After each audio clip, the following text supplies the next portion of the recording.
So moving on to the first main key point, which is the development of our sustainability guidelines.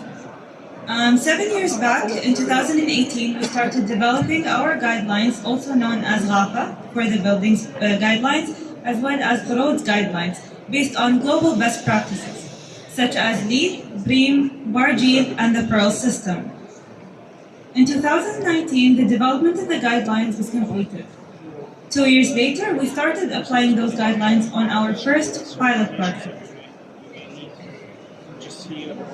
So the guidelines basically consist of three main parts, and those are the introduction, main categories, and sub-requirements.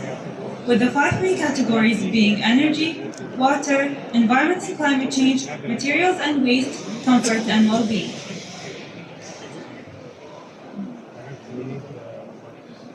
So as I mentioned in the previous slide, we have 5 main categories for the buildings guidelines, plus an additional of 4 main categories for the operations and maintenance, as well as for the roads guidelines.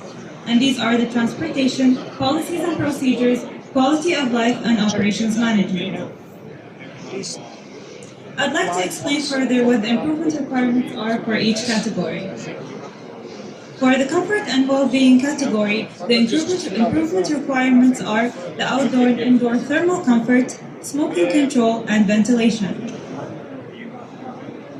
The improvement requirements for the transportation category is the transportation management plan and the use of electrical vehicles.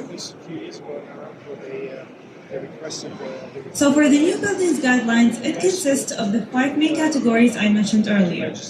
However, for the maintenance and operations guideline, it consists of those 5 main categories plus 2 more categories, which are the transportation and policies and procedures. However, for the roads guideline, it's a bit different, with the 5 main categories being environment and climate change, materials and waste, energy, water, quality of life, and operations management.